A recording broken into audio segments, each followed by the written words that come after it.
In 1834, after multiple uprisings by enslaved people on various plantations, the abolitionists managed to pass it into law. Slave labor was now changed to a finite contract, after which people could claim their freedoms. The slave traders and plantation owners were not happy about this development. Sir John Gladstone was one such distressed individual who owned plantations in Jamaica and Demerara. He wrote one-to-many letters to the British Parliament expressing his concerns over, as he put it, rather difficult situation that he and the other merchants will be put in after the so-called apprenticeship of the slaves expires in 1840. Now faced with the possibility of loss of cheap labor and a decline in trade revenue, the British government, after probably not much hesitation, decided to rope in Indian labor to take to their plantations instead.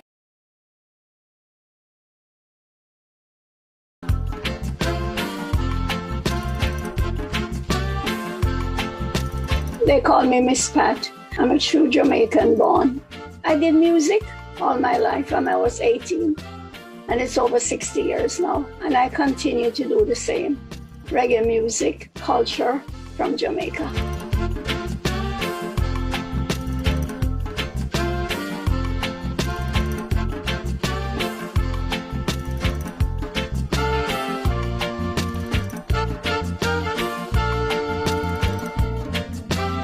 Back home in Jamaica, we had a little store called Randy's Record Mart, and it started from 1958.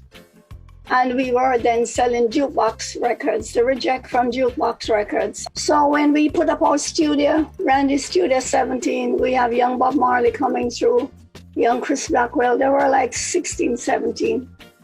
Because where my shop was located, it becomes like a hub for all musicians, all singers, producers, buyers and sellers, and music fans. So in the 1950s and 60s were a very exciting time for us.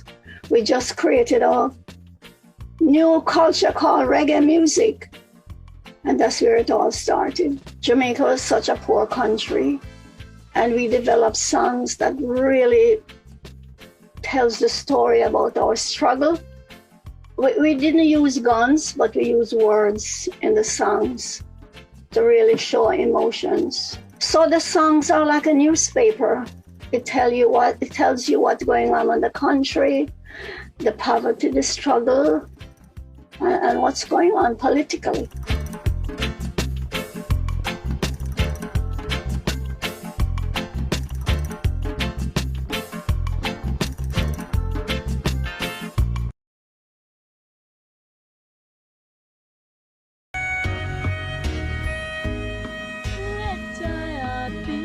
Early Rastafari grows up in Indian Village, Spanish Town, Tredegar Park, where learning how it was. So many of the things, like smoking of ganja, because the goddess Kali, that's where the Kali we came from, you know. Because the goddess Kali from India is a herb smoking person.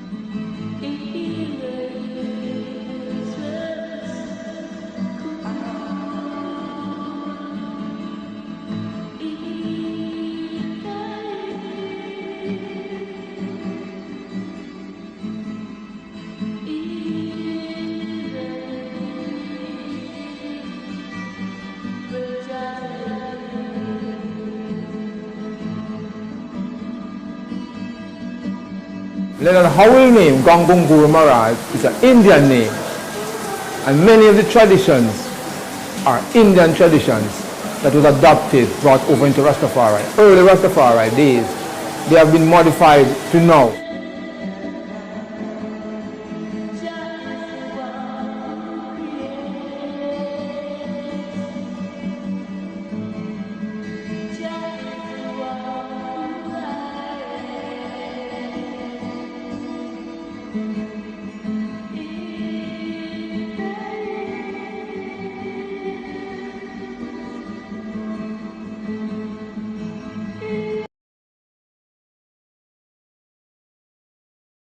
When I say I am Jamaican, your ears hear.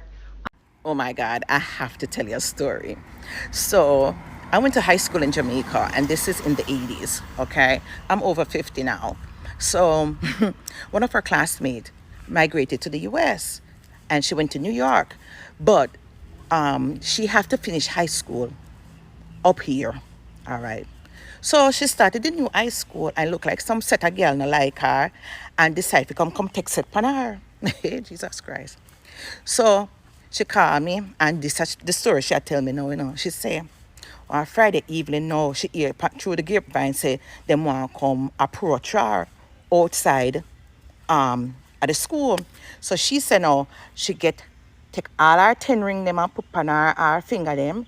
She make sure she oil up, because she say if a girl hold her, she can hold them and she can fist them up with the blood clot ring which she have on her finger. She said the way how the high school is built is upstairs and downstairs. So she walk out now in for the end of the day, and she walk out and she see the girl them and she start, "Una come blood clot touch me. Puss una come blood clot." This and Tara not up about bad word. She said when she look up, she see some set of people start run. And then run, and when she look behind her, she see around 40 Jamaican there behind her. And then I approach the girl and say, "Look, if you touch her, you have to touch every one of the Jamaican there in the high school." You see, the girls them didn't know she was Jamaican, because all them see is her skin color. All them see is the white, the blue eye, and the blonde ear past her bottom. But when she opened up her blood clot mouth, hey, we were there to defend her. Because you now come do all kind of fuckery. To the man who had texted upon you, dog shit. She said she Jamaican. What else you want? Make you not go down there, go look. And see the all kind of multicultural we have down there. Eh? Blood clot, man. Drunk, go do something with your life. Jamaica, and I am Jamaican. You're not Jamaican. I'm from Jamaica, St. Elizabeth. So one of y'all tagged me in this, and let's talk about it. Instead of referring to one as the fake Jamaican and one as the real Jamaican, I'll refer to these two women as the one in the floral shirt and the one in the striped shirt. No, there are two languages that are spoken in Jamaica. There's Jamaican Patois, which is what most people think every Jamaican speaks, and then there's Jamaican English, which is a dialect of English spoken in Jamaica. Our sis in the striped shirt is from Kingston, which is the capital of Jamaica, where they predominantly speak Jamaican English, and if they do speak Patois, it's with a very upper class accent. And as our sis in the floral shirt so clearly said, she's from St. Elizabeth, which would be a place that's considered more rural and country. Also, Kingston and St. Elizabeth are nowhere near each other, so it's like expecting somebody from New York to sound like somebody from Texas. Both persons are American, they just have a different style of speaking. Same thing here. And remember, Jamaica's out of many one people. Not everybody Jamaicans the same way. As a fair-skinned Jamaican, I have been accused of appropriating the Jamaican culture. Big up my cousin Sim Spice in a real life. Yeah, man. And for all of those people that think Jamaican is a race, I'd advise you to go down to the post office, take a photo, and get a passport. Buy your ticket, go to Jamaica so you could go and see the different ethnic groups that are in Jamaica. Right? Because a lot of y'all on this app sound so blasted ignorant, it's not even funny. And you only make yourself look stupid, like a person that has never taken up a book. Right? Again, Jamaican is not a race. You see me? Yeah, man. Big up on yourself. The certainty to which they assert the claim that, you know, of course you're not Jamaican. There's no other Jamaican than that, you know, our little stereotypical perception of the, you know, the black Rasta man with smoking. I'm of German ancestry. I'm about the 4th or 5th generation of the Germans that came here then in 1834, 1835. You know. So the slaves were free. They didn't want to work. So they had to go elsewhere for the Chinese and the Germans and the wherever they could find people who would work for little and nothing. They were having a bad time over there also. So if they come here, they would have a better life for they and their family, only to come in a worse situation. You need to go back and read your history, and you will know that we were also slaves. Yo, people that don't know, say I Yardman, and I'm here to introduce you to some of my friends. What's your name, friend? Zelia from Zelia Zone. What's your name, friend? I'm Samantha. What's your name, friend? I'm Julian. What's your name, friend? Jamaican, the girl them bacon. The girl them bacon. Ah! Alright, Leon, where your family come from? Kingston, St. Andrew. Where your family come from? Kingston, St. Mary, Spanish Town, and Clarendon. Where your family come from? Jamaica. Jamaica. Just, where your family come from? Japan, India, and Jamaica. Whoa. Alright. Would you guys believe me that I've met people in the States who have told me that they have never met a light-skinned Jamaican? Yes, yeah. What other type of things have you heard? That I'm Canadian and shit like that. How about you? I was rolled to school in a barrel. Whoa! How about you? But I don't know, you know. You don't know, so you never interact with foreign people yet? Yeah, but like the Albanians, Jamaican, and the Jamaican. How about you, brother? Boy, me don't know.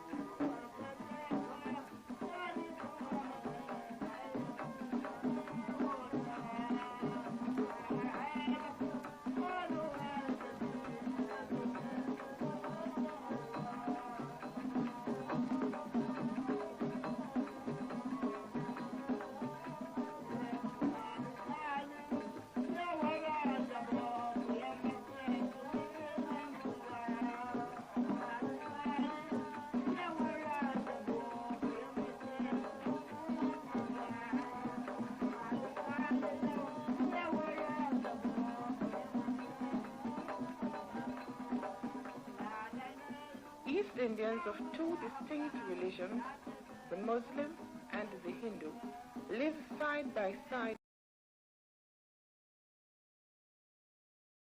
in Jamaica.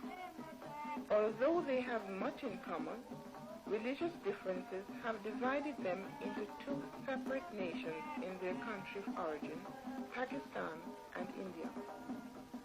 Living together as one in Jamaica, the difference is maintained in their religious observances only, and even on these occasions, both groups often come together to celebrate.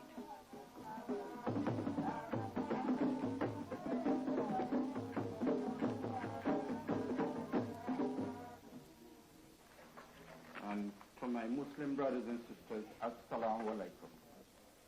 A'udhu billahi minash shaitanir rajim, bismillahir rahmanir rahim. Allahumma salli ala Muhammadin wa ala ali Muhammadin kama sallaita ala Ibrahim wa ala ali Ibrahim innaka Hamidul Majid. Ibrahim innaka Hamidul Majid. Amin.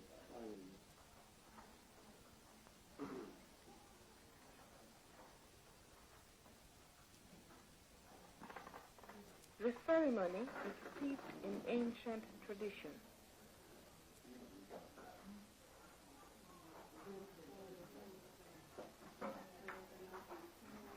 The sprinkling of perfume is a symbol of happiness.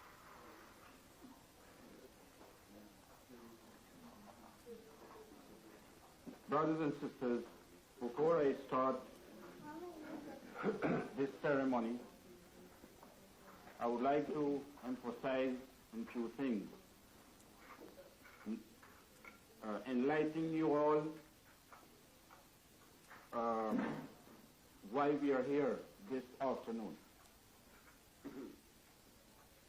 Now, one, to give praise to Allah. When I say Allah, I mean God. But his chief reason for giving praise this afternoon is because he had made a promise some time ago. And this promise was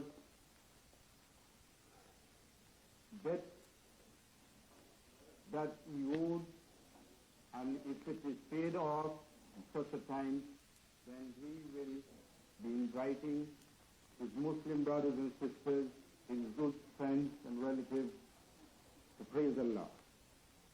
اهدنا الصراط المستقيم صراط الذين أنعمت عليهم غير المغضوب عليهم ولا الضالين آمين. That was Ameen. That was the first chapter of the Holy Quran. Bismillahir Rahmanir Rahim. Qul huwallahu ahad, Allahu samad, lam yalid wa lam yulad wa lam yakul lahu kufuwan ahad. Bismillahir Rahmanir Rahim.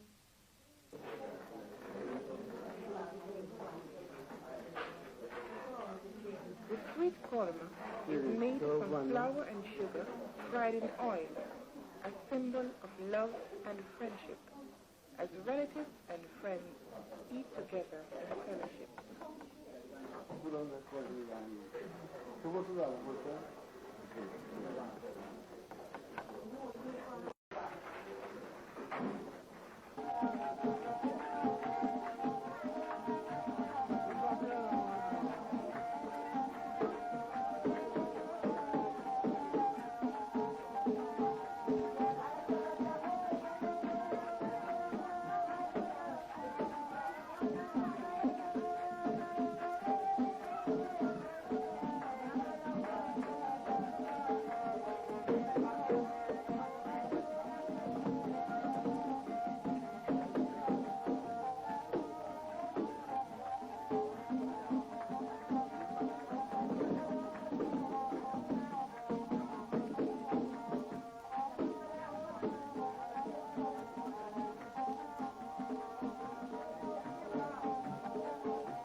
Okay. My mother was an Indian. My father is a black man. Okay. Tell me some more about your parents. My mother was born in India. They came to Jamaica with their brothers and sisters, their father, on a boat. The mother died before. She was a small child, and she grew up in Richmond Road. Okay. What can you tell me about your mother's father, your grandfather? He was a fully degree that he came from India, and he was living there until he died. There was a bigger sister who got the smaller ones because they didn't have a mother. Right. And that one, her name was Sarah Nelson. Because they changed her name when they come to Jamaica. Okay. What were the other siblings' names? One was Margaret Nelson. Sarah Margaret, or the other one name. And Sarah, Margaret, and my mother Alice. Okay. Yeah, and Nelsons, our Nelsons. Okay. Did you remember seeing them a lot when you were growing up? Yes, we used to go and spend time with them as a child. Okay. What did they do for work? They work for field plantation, for the field, because there was not much working out for employment. And they would work on the road and, you know, carry water and things like that to throw on the road for the presser to press the road. Or they work on the plantation. The people who making field, they, you know, they'll have several different people who work field. So you'd have a certain amount go to field this week, and then next week everybody help each other until they have their crops going. Okay. And so your family, did they spend a lot of time together? I know you said you visited, but did you spend a lot of time together? Every year when we get holiday, we always go to them and spend time. Okay. I go to them. So you saw your grandfather a lot then? My grandfather died shortly after I knew him. Okay. Alright. So But my uncle and my aunts, I know them a lot. Okay. Now, did you ever hear your